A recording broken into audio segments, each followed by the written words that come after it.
Oi, gente, tudo bem com vocês? Primeiro ano, espero que esteja tudo bem com vocês, gente.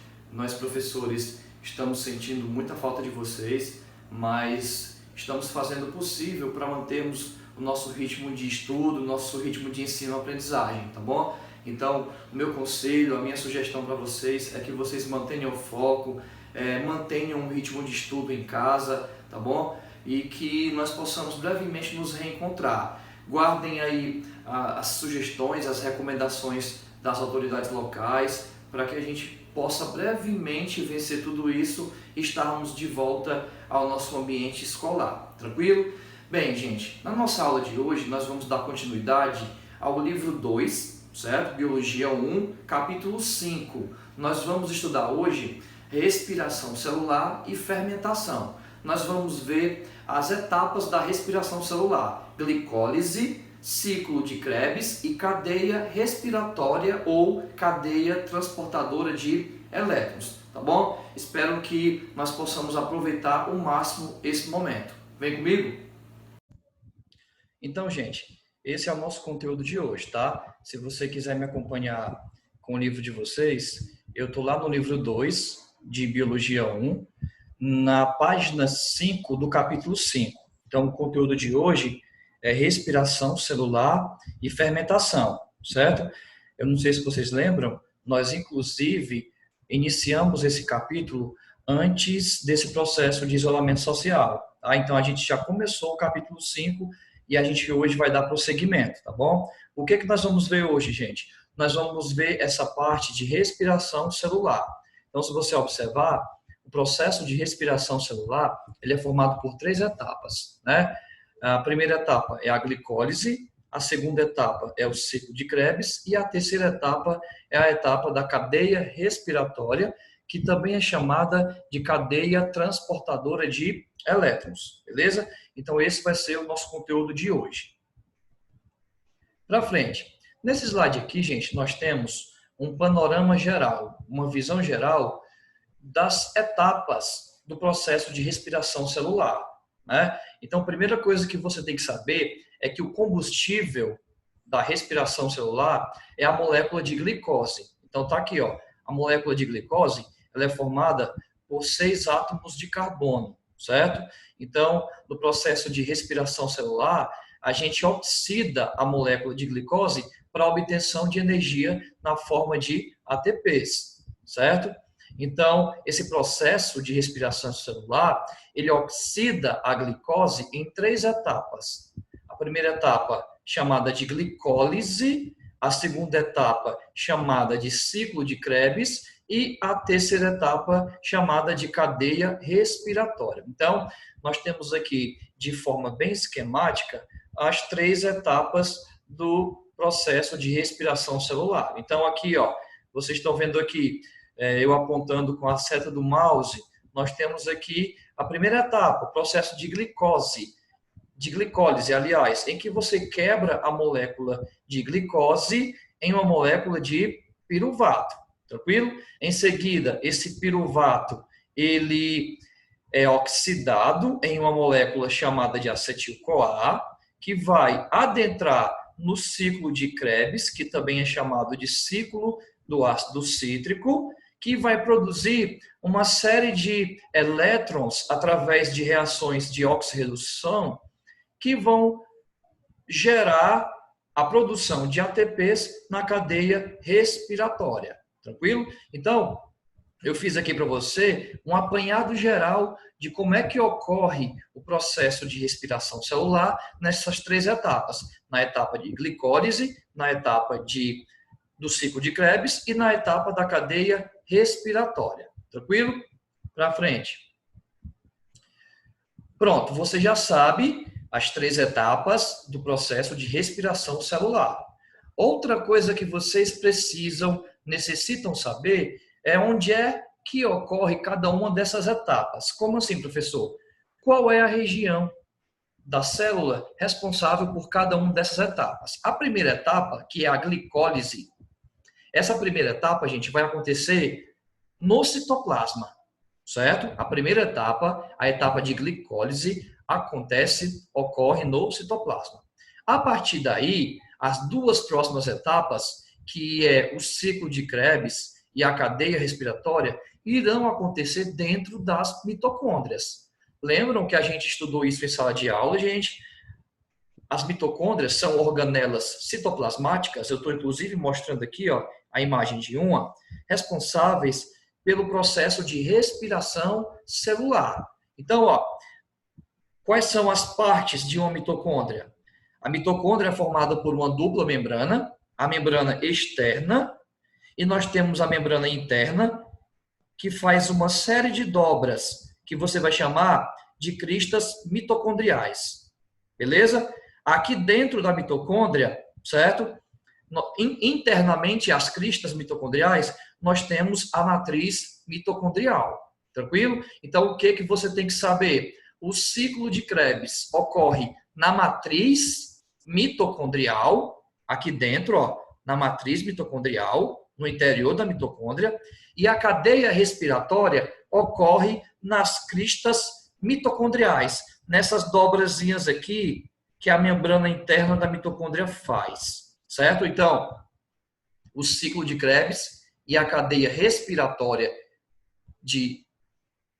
ou a cadeia respiratória, que também é chamada de cadeia transportadora de elétrons, acontece nas cristas mitocondriais. Tranquilo? Para frente. Pronto. Em relação, gente, à primeira etapa do processo de respiração celular, a glicólise. Esse termo, gente, glicólise, significa a lise da glicose, ou seja, a quebra da glicose. O que é que vai acontecer nessa primeira etapa? Você vai quebrar a glicose, certo? Ao meio. A glicose, gente, ela possui 6 átomos de carbono. É só você lembrar da formulazinha que eu mostrei anteriormente. C6H12O6. Então, está aqui no desenho. A glicose tem 6 átomos de carbono. Cada esferazinha dessa representa um átomo de carbono. Então, na glicólise, você vai partir a glicose ao meio. Tranquilo? Só que, para que você consiga quebrar a glicose, você primeiro precisa ativá-la. E como é que a gente ativa a molécula de glicose? Adicionando 2 grupos fosfato, que você vai retirar de 2 moléculas de ATPs. Tranquilo? Então, você vai gastar inicialmente 2 moléculas de ATP para ativar a sua molécula de glicose. Tranquilo? Depois, quando você quebra a molécula de glicose ao meio, você vai produzir 2 moléculas com metade da quantidade de carbonos, apenas 3, certo? Ó, você tinha a glicose com 6 átomos e conseguiu quebrar a glicose em 2 moléculas com apenas metade, com apenas 3 átomos de carbono, que você vai chamar de ácido pirúvico, ou ainda piruvato. Tranquilo? Então, você quebra a glicose em 2 moléculas de piruvato. Tranquilo? No ato dessa quebra, ocorre a produção de 4 moléculas de ATPs. Então, olha que interessante. Para ativar a glicose, você gastou 2 ATPs. Bem aqui. Certo? Mas, quando você efetua a quebra da glicose, você produz 4. Ou seja, a gente tem um saldo aí energético de 2 ATPs. Tranquilo? Só que além dos 2 ATPs produzidos, a gente consegue reduzir 2 moléculas de NAD, certo? E produzir 2 NADHs. Está aqui, ó. Um NADH em cima, outro NADH aqui embaixo. Tranquilo, gente? Então, você produz, além de 2 ATPs, você produz 2 NADHs. Professor, o que é um NADH? Um NADH, gente, é uma molécula transportadora de elétrons, transportadora de hidrogênios, certo? Que lá no final, na última etapa da cadeia respiratória, esses transportadores vão transferir esses elétrons para uma série de complexos, certo? A gente vai ver isso bem direitinho. Mas, por enquanto, vocês têm que saber o saldo dessa primeira etapa, da glicólise. Você produz 2 ácidos pirúvicos, 2 ATPs e 2 NADHs. Tranquilo? Para frente. Então, pronto, ó. Mais uma vez, ó. Você quebrou a glicose em 2 piruvatos e produziu 2 NADHs, 2 ATPs, certo?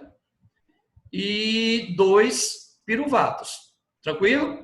Aí o que é que acontece? A partir daí, se você tiver oxigênio presente, você vai seguir no processo de respiração, certo? Esse piruvato vai lá para o ciclo de Krebs, certo?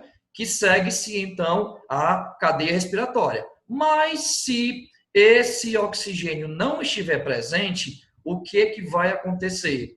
Esse piruvato, ele vai para outra via chamada de fermentação, podendo ser fermentação lática ou fermentação alcoólica. No nosso caso, nós estamos falando de um processo aeróbico, que é o processo de respiração celular. Portanto, o oxigênio está presente e esse piruvato vai ingressar na próxima etapa do processo de respiração celular, que é o ciclo de Krebs. Pronto, temos aqui a segunda etapa do processo de respiração celular, gente, o ciclo de Krebs. Gente, Krebs é uma homenagem ao bioquímico alemão que primeiro descreveu esse ciclo, tá bom? Inclusive, ele até ganhou o prêmio Nobel, certo? Porque ele conseguiu descrever pela primeira vez esse ciclo, então o ciclo recebeu o nome dele, ciclo de Krebs. Mas, por vezes, a gente também encontra esse ciclo sendo chamado de ciclo do ácido cítrico. Tranquilo? Então, são sinônimos. Então, o que acontece? Você tem aqui 2 moléculas de piruvato. Beleza? Esses 2 piruvatos, gente, eles vieram, certo? Lá da glicólise, certo? Vieram da primeira etapa. Esses 2 piruvatos vieram lá da glicólise. Tranquilo? O que acontece? A glicólise, eu não sei se vocês lembram, mas ela acontece no citoplasma. Então, o piruvato ele vai sair do citoplasma e vai atravessar a membrana da mitocôndria. Tranquilo? E vai chegar lá na matriz mitocondrial, que é o local onde ocorre o ciclo de Krebs.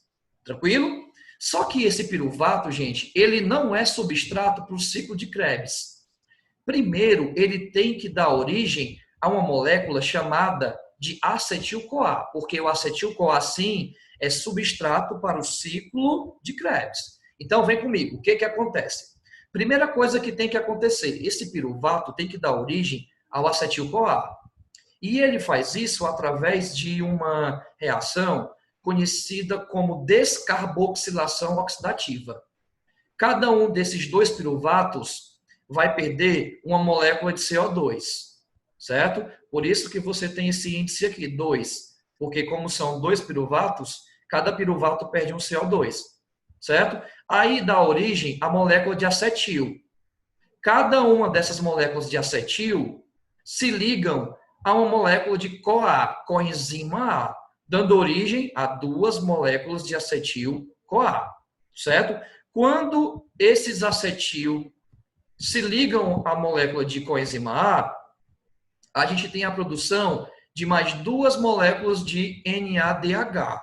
Então, na reação de descarboxilação oxidativa, que é a reação em que você produz, através do piruvato, 2 moléculas de acetil-CoA, você produz 2 moléculas de CO2 e 2 transportadores de elétrons, 2 NADH. Tranquilo? Agora sim, você produziu o acetil-CoA, esse acetil-CoA está pronto para entrar no ciclo de Krebs. Tranquilo? Então, o que acontece? Esse acetil-CoA, no ciclo de Krebs, vai se unir com uma molécula chamada de oxalacetato, certo? Quando o acetil-CoA se junta com o oxalacetato, gente, ele dá origem a uma terceira molécula chamada de citrato. Aí esse citrato vai passar por uma série de reações para regenerar novamente o oxalacetato, certo? Que vai participar de um novo ciclo. Então, essas reações, elas se repetem. Por isso o nome, ciclo de Krebs. Tranquilo? Qual a importância dessa série de reações, gente? Essas reações são reações de oxirredução. Então, o que acontece? Você, além de produzir ATPs, bem aqui, ó, você consegue reduzir moléculas transportadoras de elétrons. Tranquilo? Então, ó, para cada acetil-CoA que entra no ciclo de Krebs, você libera, olha aqui, ó, você libera 2 CO2, certo? De novo, para cada acetil-CoA que entra, você libera 2 moléculas de CO2, você produz 3 transportadores de elétrons, 3 NADH, certo? Na sua forma reduzida, e você produz um FADH2 na sua forma reduzida, e um ATP. Para cada acetil-CoA, você libera 2 CO2, 3 NADHs, um ATP e um FADH2. Tranquilo? Só que, como você tinha 2 piruvatos, então você produziu 2 acetil-CoA. Ou seja, você vai multiplicar cada uma dessas moléculas vezes 2, porque são 2 acetil-CoA. E você ainda vai somar com essas 2 moléculas de CO2 e esses 2 NADHs que foram produzidos aqui nessa primeira reação. Resultado, você vai ter 6 moléculas de CO2, 8 NADHs, 2 FADH2 e 2 ATPs produzidos. Então, gente, esse saldo aqui é o saldo do ciclo de Krebs. Tranquilo? Ah, professor, não entendi. Então, vamos lá. Um acetil-CoA entrou no ciclo de Krebs. Ele libera 2 CO2. Beleza? Como são 2 acetils-CoA que entram, então você multiplica por 2. Então, dá 4 CO2. Tranquilo? Aí você soma mais esses 2 aqui, dá 6 CO2. Beleza? Para cada acetil-CoA, são 3 NADs. Não é isso?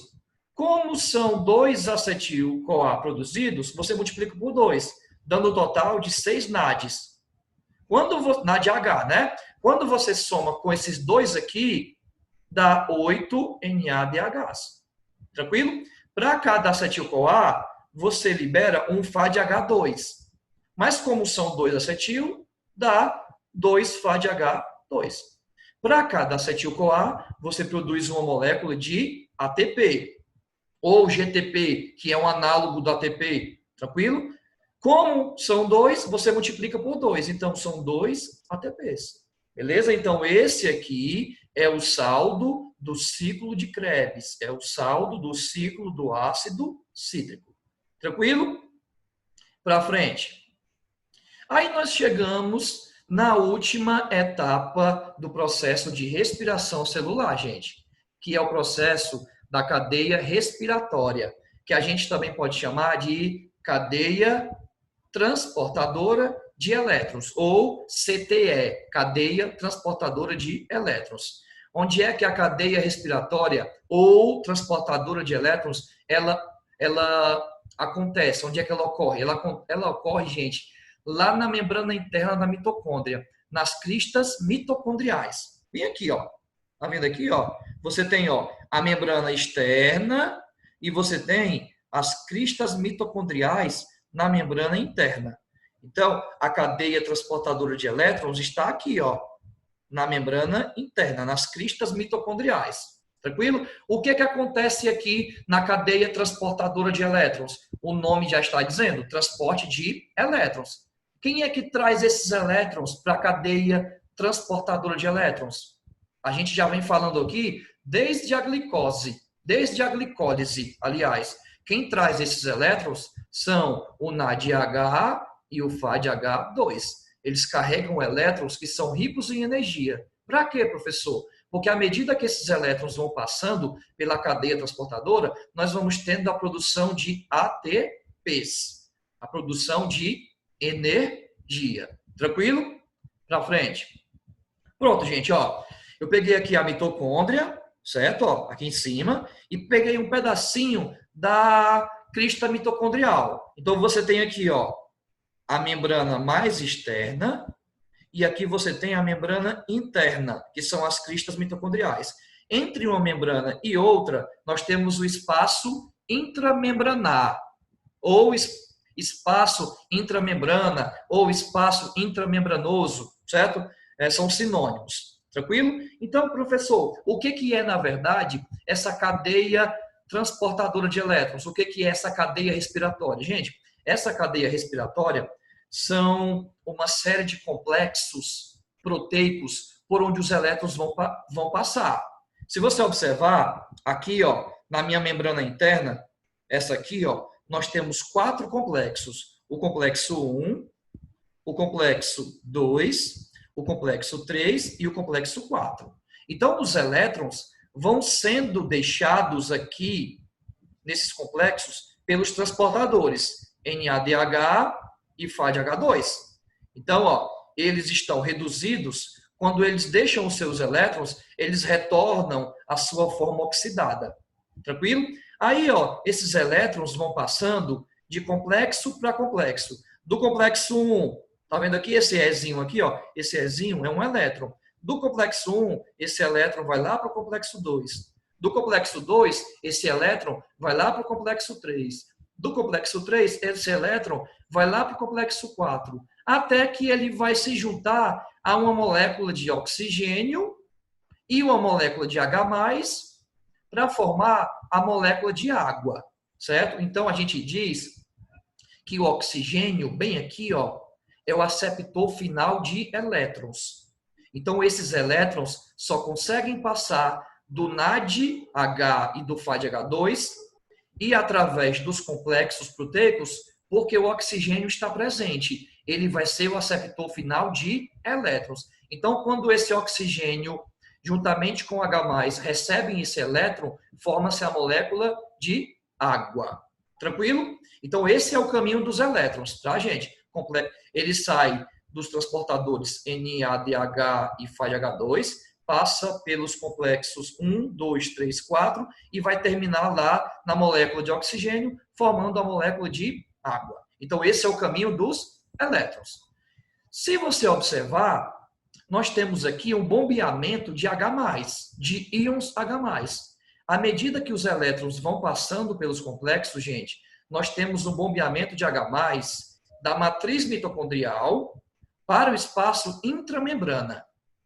Só que se você observar, esse processo de transporte é um processo energético que gasta energia. Por quê, professor? Porque o H+ está saindo de um local de menor concentração para um local de maior concentração. Ou seja, o H+ está sendo transportado contra o gradiente de concentração. Então, está havendo gasto de energia. Então, esse H+, ele é bombeado para o espaço intramembranar contra o gradiente de concentração, havendo gasto de energia. Isso faz com que se crie uma diferença de concentração, um gradiente de concentração. Na matriz mitocondrial, nós temos uma menor concentração de H+, e no espaço intramembranar, nós temos uma maior concentração de H+. Então, é gerado um potencial, um gradiente de concentração. Tranquilo? De uma forma que esses H+, eles vão voltar a favor do gradiente de concentração para a matriz mitocondrial. E esses H+, gente, eles passam através de uma proteína chamada de ATP sintase. Vocês estão vendo aqui, ó, essa estruturazinha aqui, que parece uma turbina, que tem umas hélicezinhas. Isso aqui é uma proteína chamada de ATP sintase. Então, os H+, eles voltam espontaneamente a favor do gradiente, gente, por dentro da ATP sintase. Então, quando os H+ vão voltando, a ATP sintase vai girando como se fosse uma turbina e vai produzindo moléculas de ATPs. Tá bem aqui embaixo, ó. Tá vendo, ó? À medida que os íons H+ vão passando, você vai tendo produção de ATPs. Então, olha como é simples. Então, você produz ATP à medida que os elétrons vão passando pelos complexos da cadeia transportadora de elétrons, e esses H+, vão sendo bombeados para o espaço intramembranar, criando uma diferença de concentração que fazem com que eles voltem a partir da ATP sintase, gerando então as moléculas energéticas de ATP. Tranquilo? Para frente. Para finalizar, gente, a nossa aula, você tem que saber o saldo energético do processo de respiração celular. Como assim, professor? Você tem que saber quantos ATPs são gerados. Como é que você faz isso? Você vai somar os ATPs que são produzidos na glicólise, você vai somar os ATPs que são produzidos no ciclo de Krebs e você vai somar os ATPs que são produzidos na cadeia transportadora de elétrons, certo? E você vai somar também os ATPs que são produzidos para cada um dos elétrons que são jogados pelos transportadores NADH e FADH2. Vou ensinar para vocês agora. Então, vamos lá. Primeira etapa, glicólise. Recorda aí, na glicólise, nós temos a produção de 2 transportadores reduzidos, 2 NADHs. Gente, quando esses NADHs jogam o elétron lá na cadeia transportadora, cada um deles vai gerar 3 ATPs. Então, você multiplica por 3, porque cada NADH produz 3 ATPs, dando um total de 6 ATPs. E lá na glicólise, nós temos um saldo de 2 ATPs. Tranquilo? Então, você produz na glicólise um total de 8 ATPs. 6 oriundo dos elétrons transportados pelo NADH e 2 ATPs que são produzidos lá na glicólise ao nível de substrato. Tranquilo? Depois, nós vamos somar os ATPs produzidos pela carboxilação oxidativa. Professor, não lembro mais. O que é a carboxilação oxidativa? É quando você converte o piruvato no acetil-CoA, certo? Em uma reação conhecida como descarboxilação oxidativa ou carboxilação oxidativa, certo? Na verdade, o termo mais correto é descarboxilação oxidativa, tá, gente? Então, você coloca um des bem aqui na frente, ó. Descarboxilação oxidativa, porque vai-se embora 2 moléculas de CO2, tá bom? Então, vocês corrijam bem aqui, tá bom? O termo correto é descarboxilação oxidativa. Então, nessa reação, você produz 2 NADHs, certo? Vezes 3, porque cada NADH, né, vai produzir 3 ATPs, dando um total de 6.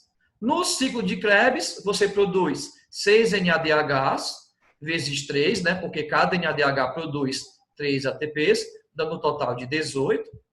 E 2 FADH2, que você multiplica por 2. Por quê? Porque o FAD ele produz menos ATPs do que o NAD, quando ele joga os elétrons na cadeia transportadora.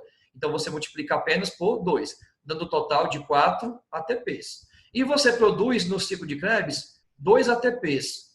Então, quando você soma isso tudo, vai dar um total de 38 ATPs. Então, gente, olha a quantidade de ATPs que a gente produz no processo de respiração celular.